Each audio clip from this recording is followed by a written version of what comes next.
Olá pessoal, agora que a gente já sabe calcular o trabalho de uma força, vamos começar a fazer umas análises gráficas desse assunto. Vamos colocar num gráfico aqui no eixo Y, a gente coloca a força, no eixo X, no eixo horizontal, a gente coloca a distância, tá certo? O deslocamento. Pronto, vou chamar aqui de X. Vou chamar aqui de X. Deslocamento. Olha, o que a gente disse desde o começo é que essa força permanece constante. Então vamos começar com esse exemplo. A força permanece constante durante todo o deslocamento. E o valor dessa força é esse F aqui, tá certo? Então, isso aqui é um F de x, que é uma força que depende do deslocamento, e de zero até a posição D, de zero até a posição D, vamos dizer que essa força permanece constante.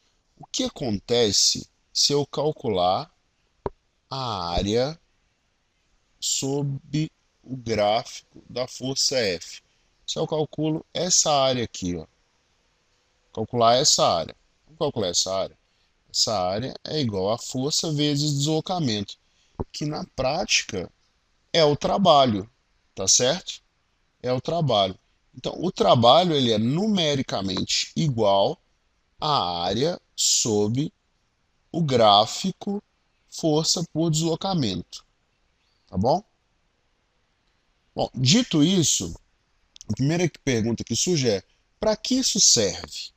Isso vale quando a gente tiver a seguinte situação, quando a gente tiver assim, ó, vamos pegar o mesmo tipo de gráfico, eixo x da posição e aqui um f de x. Isso vale quando esse f varia de zero, por exemplo, de um f1 até um f2 nesse trecho aqui, ó, de 0 a d.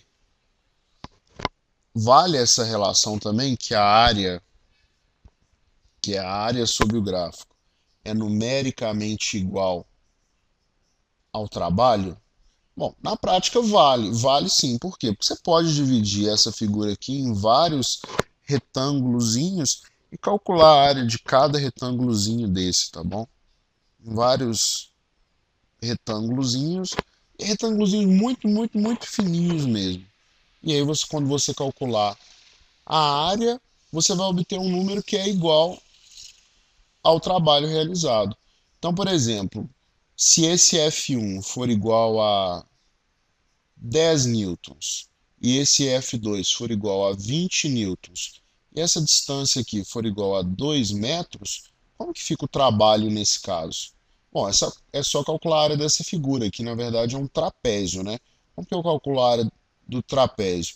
Base maior, que é o F2, mais base menor, que é o F1, vezes a altura, que nesse caso aqui é o D. Bom, eu coloquei o trapézio deitado, né?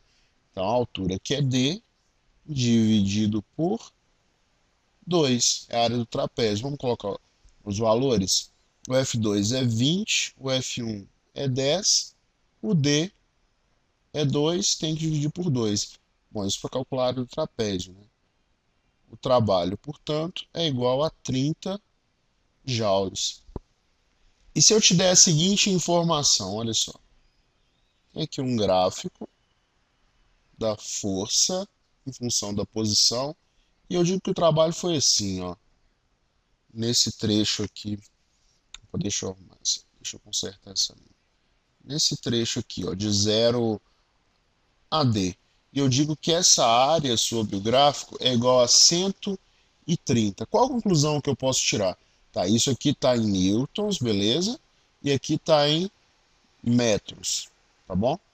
Qual a conclusão que eu posso tirar? Que o trabalho realizado por essa força branquinha aqui, ó, que o trabalho realizado por essa força é igual a 130 joules. Tá certo, pessoal? Bom, a gente aprendeu agora, usando análise gráfica, como calcular o trabalho que uma força exerce, que uma força realiza. Um grande abraço, espero encontrar vocês em breve.